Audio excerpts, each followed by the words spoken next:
استخیرک بعلمک، اے اللہ میں آپ سے خیر طلب کرتا ہوں آپ کے علم کی مدد سے، بااستعانت کی، بعلمک میں بااستعانت کی، میں آپ کے علم کی استعانت سے، آپ کے علم کی مدد سے خیر طلب کرتا ہوں۔ آپ کے علم کی استعانت سے کیا مطلب یہ ہے کہ الہ خدایا آپ جانتے ہیں، ہر چیز سے آپ واقف، اس لیے میں آپ سے خیر مانگ رہا ہوں۔ ایک ایسے آدمی سے ہم کہیں کہ میں کروں یا نہ کروں، وہ بیچارہ کیا جانے کہ میں کروں یا نہ کروں، میرے لیے کرنا مفید ہوگا یا نہ کرنا مفید ہوگا، اور اللہ ہر سب کچھ جانتے ہیں، اور جب اللہ سب کچھ جانتے ہیں تو ان سے خیر طلب کرنی چاہیے۔ تو چونکہ آپ ہر چیز جانتے ہیں اس لیے میں آپ سے خیر طلب کر رہا ہوں، یہ بے علمی کا مفہوم ہے۔ اللہم انی استخیرک بعلمک واستقدرک بقدرتک، استقدر مویشین کا طلب کے لیے، اور میں طاقت مانگتا ہوں آپ کی قدرت سے، آپ کی قدرت کے مدد سے، آپ کی قدرت کی استعانت سے۔ اس کا مفہوم یہ ہے کہ ہر بات، ہر چیز کی قدرت آپ کی ہے، میرے لیے جو کام میرے پیش نظر ہے اگر اس کا کرنا میرے لیے خیر ہو تو مجھے اس کام کے کرنے کی قدرت آپ عطا فرمائیں، اور اگر اس کا نہ کرنا میرے لیے خیر ہے تو نہ کرنے سے بھی آپ روکیں۔ یہ مفہوم ہے اس کا۔ وَأَسْتَقْدِرُكَ بِقُدْرَتِكَ وَأَسْأَلُكَ مِنْ فَضْلِكَ الْعَمِيمِ فَإِنَّكَ تَقْدِرُ وَلَا أَقْدِرُ۔ یہ جو میں نے اوپر مفہوم سمجھایا تھا اسی کو واضح کیا جا رہا ہے، لیکن لفظ و نشر غیر مرتب ہے۔ فَإِنَّكَ تَقْدِرُ وَلَا أَقْدِرُ کا تعلق ہے أَسْتَقْدِرُكَ بِقُدْرَتِكَ سے، کہ میں آپ کی قدرت کی مدد سے، قدرت اس لیے مانگتا ہوں کہ قدرت کا سرچشمہ آپ ہیں، آپ ہی ہر چیز پر قادر ہیں، میرے اندر تو کچھ قدرت نہیں ہے، اور آپ کے علم کی مدد سے میں خیر اس لیے مانگتا ہوں کہ آپ ہر چیز جانتے ہیں، میں تو کچھ نہیں جانتا۔ یہ لفظ و نشر غیر مرتب ہے۔ فَإِنَّكَ تَقْدِرُ وَلَا أَقْدِرُ وَتَعْلَمُ وَلَا أَعْلَمُ وَأَنْتَ عَلَّامُ الْغُيُوبِ۔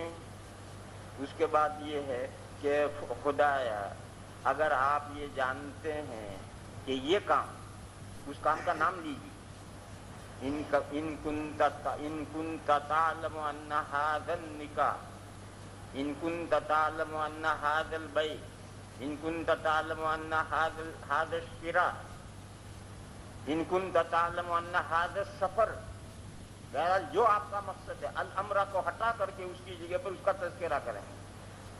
اے اللہ اگر آپ یہ جانتے ہیں کہ یہ سفر میرے لیے بہتر ہے، میرے دین کے لیے بھی بہتر ہے، میری دنیا کے لیے بھی بہتر ہے، معیشت ان کے معنی دنیا، اور میری آخرت کے لیے بھی بہتر ہے، وعاقبت امری، فیسرہ لی، بس آسان کیجئے اس کو میرے لیے، ثم بارک لی فی، پھر میرے لیے اس میں برکت رکھیں۔ یہ جو جملہ آیا ہے فی دینی و معیشتی و عاقبت امری، یہ تین ٹکڑے اگر آپ ہٹا دیں اور اس کی جگہ پر یہ کہیں کہ ان کنت تعلم ان ھذا الامر خیر لی فی عاجل امری و عاجلی، یہ جملہ اس کی جگہ پر رکھنا چاہیے، ایسا کر لیں۔ مفہوم اس کا اور اس کا ایک ہے۔ عاجل امر عین سے، عاجل کے معنی دنیا، اور حمزہ سے عاجلی کے معنی آخرت، لہذا یا تو یہ جملہ رکھیں یا پھر اٹھا کر یہ جملہ رکھیں، دونوں ساتھ میں نہیں۔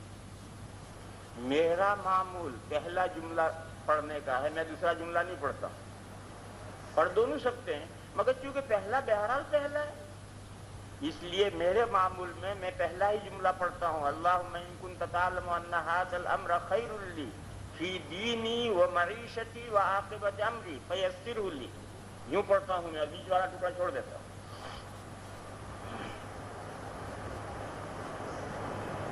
اللہم انی استخیرک بعلمک واستقدرک بقدرتک واسألک من فضلک العمیم فإنک تقدر ولا اقدر وتعلم ولا اعلم وانت علام الغیوب اللہم ان کنت تعلم ان هذا الامر خیر لی فی دینی ومعیشتی وعاقبت امری، او قالا، یہ او قالا شک راوی کا نہیں، شک کے راوی کا جو او ہوتا ہے وہاں قال پوشیدہ ہوتا ہے، یہ شک کے راوی والا او نہیں ہے۔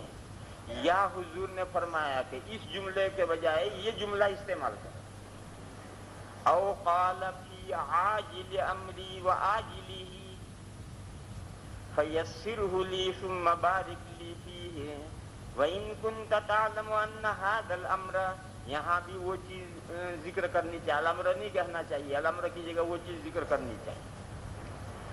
اور اگر کوئی شخص عربی پر قادر نہیں اور وہ الامر کو ہٹا کر اس کی جگہ پر وہ چیز کیا جو چیز ہے اسے نہیں رکھ سکتا، عربی نہیں جانتا، تو پھر هذا الامر ہی پڑھے اور اس کو پڑھتے ہوئے اپنا مقصد ذہن میں لائے۔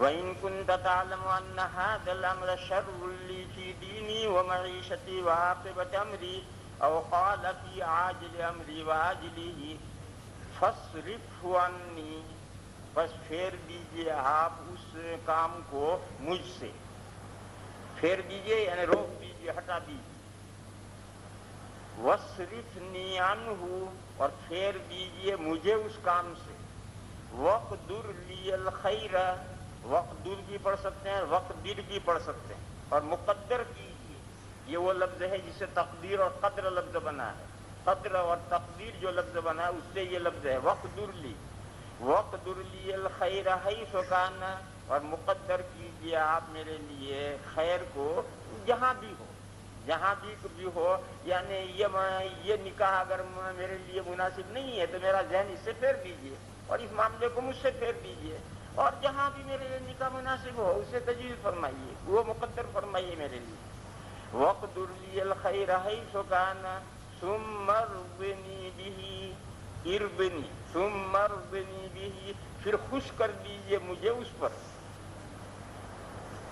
قَالَ وَيُسَمِّي حَاجَتَهُ، حضور نے فرمایا کہ نام لے وہ اپنی حاجت کا، یعنی دو جگہ پر الامر آیا ہے، وہاں اپنی حاجت کا نام لے۔ وفي الباب عن عبد الله بن مسعود وابي ايوب قال ابو عيسى حديث جابر حديث حسن صحيح غريب لا نعرفه الا من حديث عبد الرحمن بن ابي الموالي وهو شيخ مديني ثقة روى عنه سفيان حديثا وقد روى عن عبد الرحمن غير واحد من الأئمة باب ما جاء في صلاة التسبيح۔ یہ ایک خاص نماز ہے صلاۃ التسبیح، اور اس کا نام صلاۃ التسبیح اس لیے ہے کہ اس میں ایک معین تسبیح 300 مرتبہ پڑھی جاتی ہے 4 رکعتوں میں، 4 رکعتوں میں وہ معین تسبیح 300 مرتبہ پڑھی جاتی ہے، اس لیے اس کا نام صلاۃ التسبیح۔ اس کی 11 روایتیں ہیں لیکن کوئی روایت صحیح نہیں، ہر روایت میں کچھ نہ کچھ کلام ہے اور ذوق ہے۔ امام ترمذی علیہ الرحمہ باپ میں ایک روایت ایسی لائیں گے جس میں کوئی کلام نہیں، مگر وہ روایت صلاۃ التسبیح کی جو معروف صلاۃ التسبیح ہے اس سے اس کا کوئی تعلق ہی نہیں۔ جو معروف صلاۃ التسبیح سے متعلق روایات ہیں وہ 11 روایتیں ہیں اور کوئی صحیح نہیں۔ لیکن 2 باتیں، ایک تو یہ کہ 11 پتلی پتلی لکڑیاں اکٹھا کر کے آپ رسی سے باندھ دیجیے، اب اسے نہیں توڑا جا سکتا، ہر ایک کو تو پھٹ سے توڑ دے گا، لیکن جب 11 کو اکٹھا کر کے رسی سے باندھ دو گے اب توڑنا مشکل ہے۔ اسی طریقے پر جب یہ 11 اکٹھی ہوں گی تو ایک قوت پیدا ہو جائے گی، اسی قوت کا نام ہے حدیث حسن لغیری، یعنی فی نفس ہی تو وہ حسن نہیں مگر متعدد روایتیں مل کر جو قوت پیدا ہوئی اس کی وجہ سے حدیث حسن ہو گئی، حسن لغیری۔ اس مسئلے میں اختلاف ہے کہ مسائل ثابت کرنے کے لیے کم از کم کس درجے کی دلیل ہونی چاہیے۔ تمام ائمہ متفق ہیں کہ حسن لذاتی ہی سے استدلال ہو سکتا ہے، یعنی مسائل ثابت ہو سکتے ہیں، استغفر اللہ، صحیح لذاتی ہی سے استدلال ہو سکتا ہے، بلکہ صحیح لذاتی ہی اصل تو ہے، صحیح لغیرہ سے بھی استدلال ہو سکتا ہے۔ صحیح لغیرہ وہ روایتیں ہیں جو متعدد ہیں اور کوئی سند صحیح لذاتی کے درجے کی نہیں، ساری سندیں حسن لذاتی کے درجے کی، لیکن جب حسن لذاتی کے درجے کی متعدد سندیں اکٹھا ہو جائیں گی تو مل کر قوت پیدا ہو جائے گی، اور وہ حدیث اب حسن لذاتی کے بجائے صحیح لغیرہ ہو جائے۔ لہذا صحیح لغیرہ اس سے استدلال پر بھی تمام ائمہ متفق۔ حسن لذاتی اس میں بھی تمام ائمہ کا اتفاق ہے، حسن لذاتی سے بھی استدلال درست ہے، مسائل کا اثبات ہوتا ہے، اس میں کوئی اختلاف نہیں۔ اس کے بعد چوتھا درجہ ہے حسن لغیرہ کا۔ حسن لغیرہ کا مفہوم یہ ہے کہ ہر روایت فی نفس ہی ضعیف ہے اور کمزور ہے، لیکن مل کر قوت پیدا ہو گئی اور وہ روایت حسن لغیرہ ہو گئی۔ امام ابو حنیفہ اور امام احمد رحمہم اللہ کے نزدیک حسن لغیرہ سے بھی استدلال درست ہے۔ امام ابو حنیفہ بھی اس سے استدلال کرتے ہیں اور امام احمد بھی اس سے استدلال کرتے ہیں۔ امام احمد نے یہ صراحت کی ہے کہ کم سے کم حدیث حسن ہو تو اس سے استدلال کیا جائے گا، یہ انہوں نے لفظ مطلق بولا ہے، مگر ان کی مراد حسن لذاتی ہی نہیں ہے، حسن لغیرہ ہی ہے، اس لیے کہ حسن لذاتی ہی سے استدلال میں تو کوئی اختلاف ہی نہیں۔ اس لیے امام احمد کا جو قول ہے کہ استدلال کے لیے کم از کم حدیث حسن ہونی چاہیے، وہ حسن لغیرہ، لہذا حسن لغیرہ سے استدلال میں یہ دو امام متفق ہیں۔ امام مالک اور امام شافعی رحمہم اللہ مطلقاً ان کو حجت نہیں مانتے ہیں، امام مالک بھی مطلقاً حجت نہیں مانتے، امام شافعی بھی مطلقاً حجت نہیں مانتے، وہ ایسی روایت کو حجت مانتے ہیں اخالے کے ساتھ۔ اخالتن کیا ہے؟ جیسے نصوص میں سے علت نکالتے ہیں تو علت نکالنے کے لیے حنفیہ کے یہاں تاخیر ضروری ہے، اگر اس علت کا اثر کہیں ظاہر نہیں ہوا تو وہ علت نہیں بن سکتی۔ حضرت امام شافعی علیہ الرحمہ کے نزدیک علت نکالنے کے لیے تاخیر ضروری نہیں، یہ خالہ کافی ہے، یعنی مجتہد یہ گمان کرتا ہے، یہ خالہ معنی گمان کرنا، مجتہد کا یہ گمان ہے کہ اس حکم کی یہ علت تو وہ علت ہو جائے۔ حنفیہ کہتے ہیں نہیں، مجتہد کے گمان سے کچھ نہیں ہوتا ہے، جو مجتہد علت نکال رہا ہے اس علت کا کہیں نہ کہیں اثر ظاہر ہو تب وہ مجتہد اس کو علت قرار دے سکتا ہے، تاخیر کے بغیر علت قرار نہیں دے سکتا۔ حضرت امام شافعی علیہ الرحمہ کہتے ہیں یہ خالہ بھی کافی ہے۔ وہی خالہ یہاں ہے جہاں ان دونوں بزرگوں کا جی چاہے گا، یعنی ان کے گمان میں آئے گا کہ یہ حسن لغیرہ سے استدلال کرنا چاہیے تو وہ کریں گے، اور جہاں ان کا جی چاہے گا اگر نہیں یہ نہیں کرنا استدلال تو نہیں کریں گے۔ بہرحال امام مالک نے اور امام شافعی رحمہم اللہ نے کلی طور پر حسن لغیرہ کو حجت نہیں مانا، کہیں استدلال کرتے ہیں کہیں نہیں کرتے، کہاں کرتے ہیں جہاں یہ خالہ ہو جائے گا وہاں کریں گے، اور جہاں ان کا دل مطمئن نہیں ہوگا نہیں کریں گے۔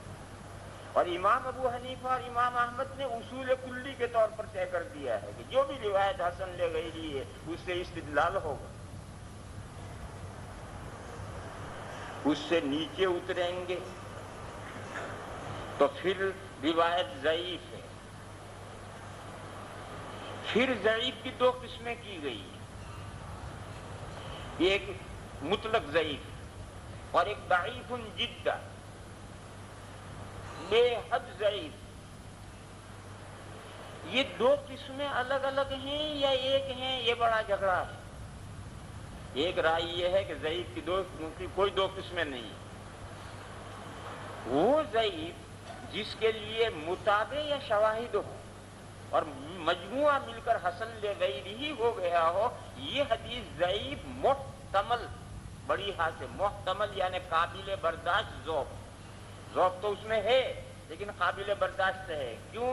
اس کے متابع مل گئے اور اس کے شواہد مل گئے اور حدیث حسن لغیرہ بن گئی، لہذا یہ ضعیف محتمل یہ حجت۔ اور اگر ایسا کوئی متابع یا شاہد نہیں ہے تو یہ جو ضعیف ہے ضعیف جدا ہے، ضعیف جدا اور یہ ضعیف ایک ہی چیز ہے۔ اور دوسری رائے یہ کہ نہیں، وہ تو حسن لغیر ہی بن گئی، اب وہ کہاں ضعیف رہ گئی؟ اس کے علاوہ ضعیف کی دو قسمیں ہیں، مطلق ضعیف اور ضعیف جدا۔ یہ بڑا جھگڑے کا مسئلہ ہے، میں کوئی فیصلہ نہیں کر رہا ہوں کہ پہلی رائے صحیح ہے کہ ضعیف ایک ہی ہے، اور جو ضعیف متابعات اور شواہد کی وجہ سے حسن لغیر ہی بن گئی، وہ حسن لغیر ہی بننے کے بعد بھی ضعیف ہے، مگر اس کا ذوق محتمل ہے، قابل برداشت ہے۔ اب جو ضعیف رہ گئی بس وہی ضعیف ہے، اس کو ضعیف کہو یا ضعیف جدہ کہو، ایک ہی بات ہے۔ دوسری رائے یہ ہے کہ نہیں، وہ ضعیف روایتیں جو شواہد کی وجہ سے یا متابعات کی وجہ سے حسن لغیر ہی بن گئی، وہ ضعیف کہاں رہی، وہ تو حسن لغیر ہی بن گئی۔ اب پیچھے جو روایتیں رہ گئی ان کی دو قسم، مطلق ضعیف اور ضعیف جدہ۔ اگر راوی میں اس کا مدار اس پر ہے، جو نخبے میں اسباب طعن 10 پڑھے ہیں اور جو شروع سال میں نے بیان بھی کیے تھے، ان 10 میں سے جو آخری 4 طعنے ہیں، وہ اگر کسی راوی پر اگر ان 4 طعنوں میں سے کوئی طعنہ ہے تو ضعیف جدہ ہے، اور شروع کی جو 6 طعنے ہیں وہ طعنے اگر ہیں تو پھر وہ حدیث مطلق ضعیف۔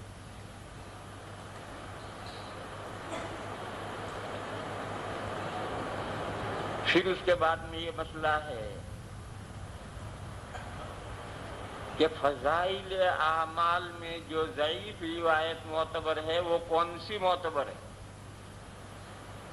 یہ جو مطلق ضعیف ہے، یعنی جس پر اسباب طعن جو 10 ہیں ان میں سے جو شروع کے 6 طعن ہیں ان میں سے کسی راوی پر کوئی طعن ہو، یعنی مطلق ضعیف، یہ روایت فضائل اعمال میں معتبر ہے؟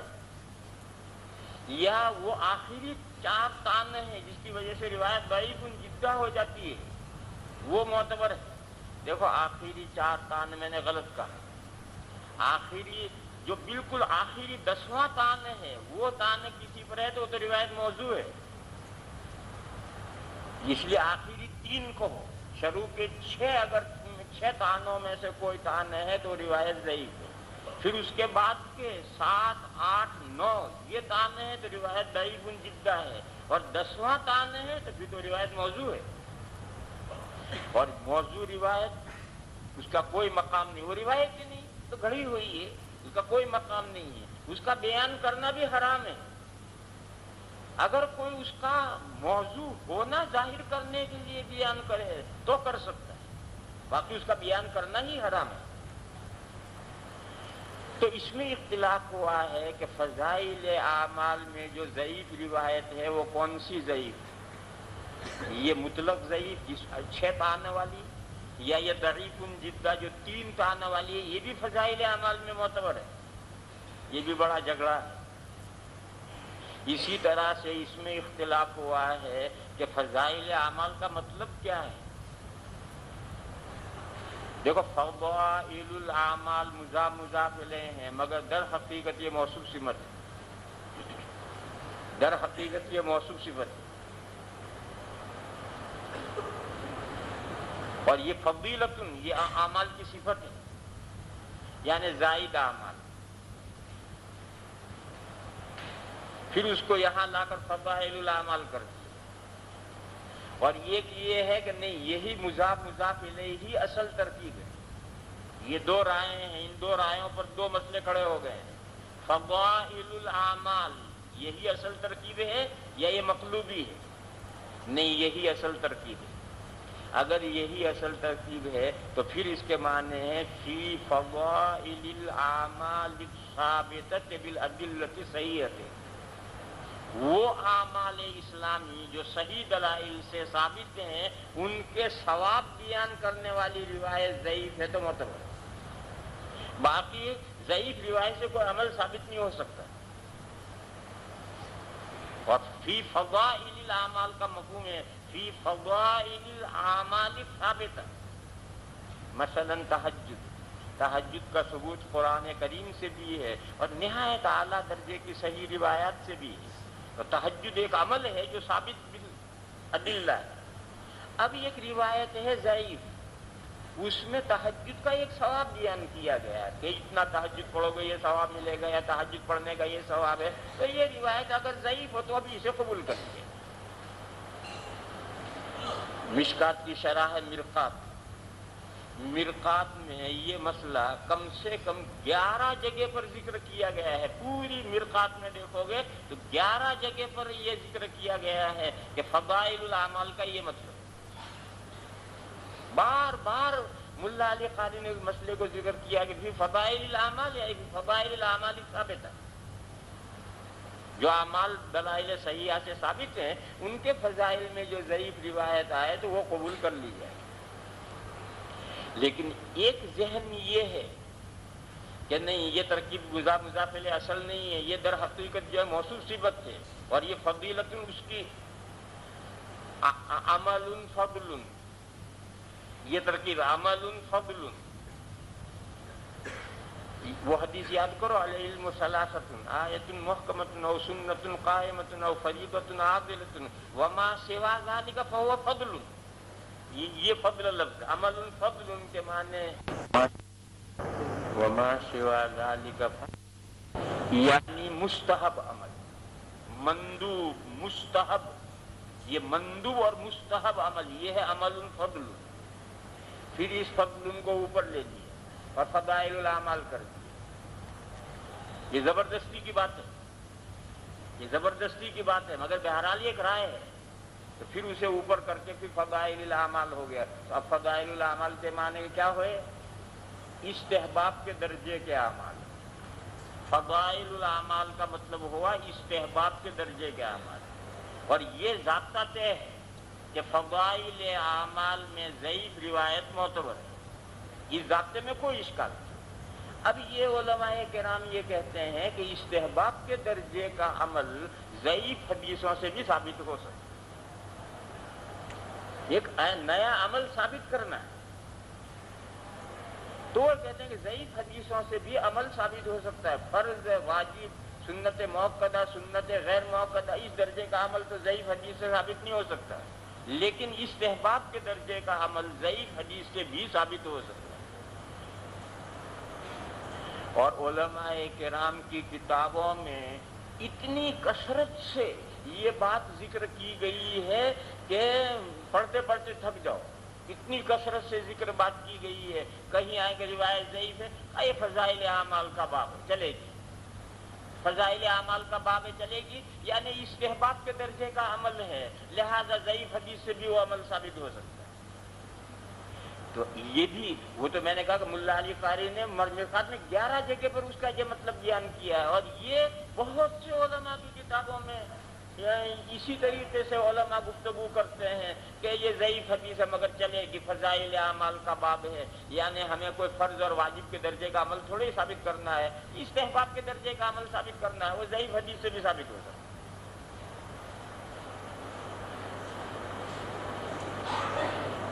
بات پھیل گئی، الجھ گئی، جسے پھر میں صبح سمیٹ کر بیان کروں گا. اور میں اس مسئلے میں کوئی فیصلہ میں نے نہیں کیا.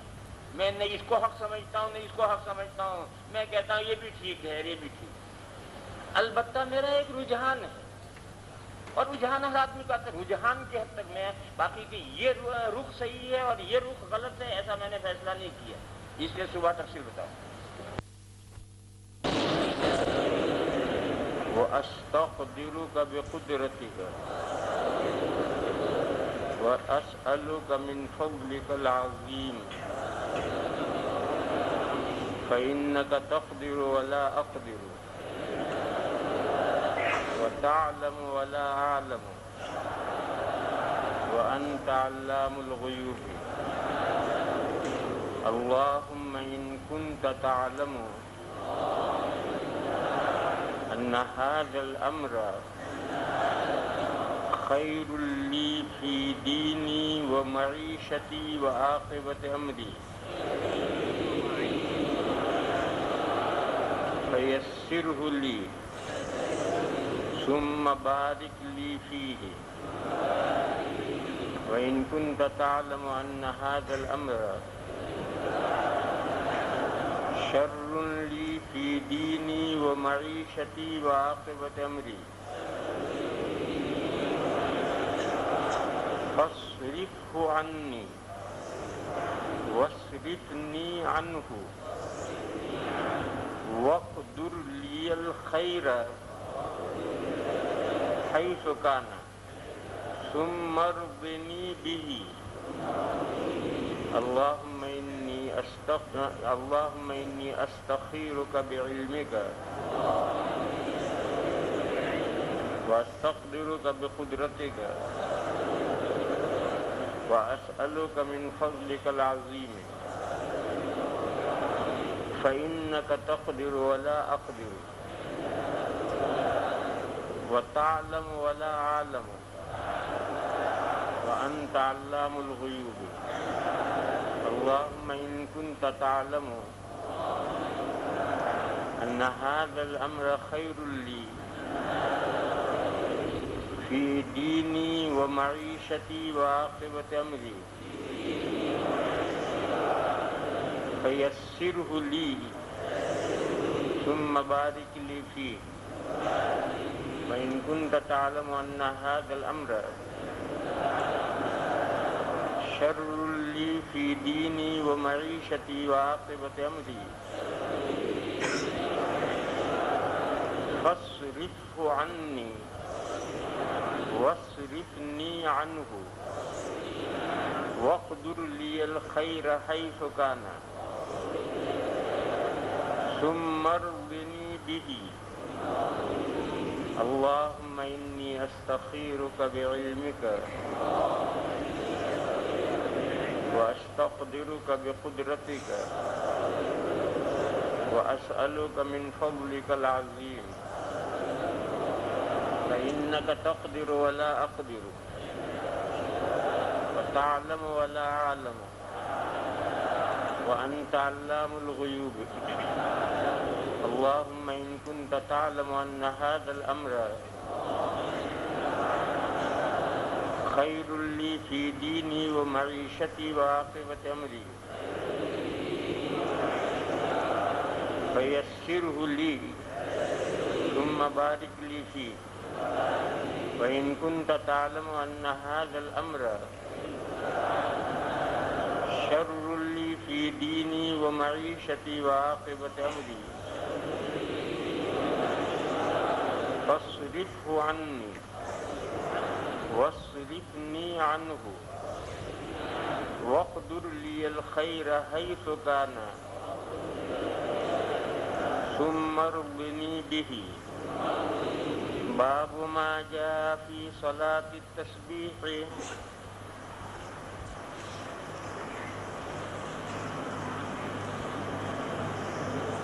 کل میں نے جو بات بتائی تھی وہ یہ بتائی تھی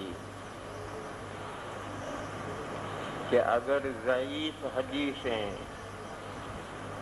متعدد طرق سے مروی ہوں یعنی اس کے متابعات موجود ہوں یا شواہد موجود ہوں تو پھر وہ حدیث یرتقی چڑھ جاتی اور ترقی پا کر وہ حسن لغیرہ بن جاتی.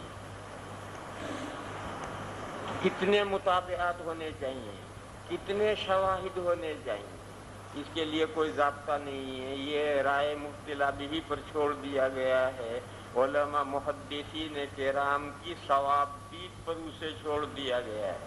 چنانچہ اس میں دو رائے ہو سکتی ہیں، ایک محدث کے نزدیک، ایک مجتہد کے نزدیک حسن لغیری بن گئی، دوسرے کے نزدیک نہیں بنی.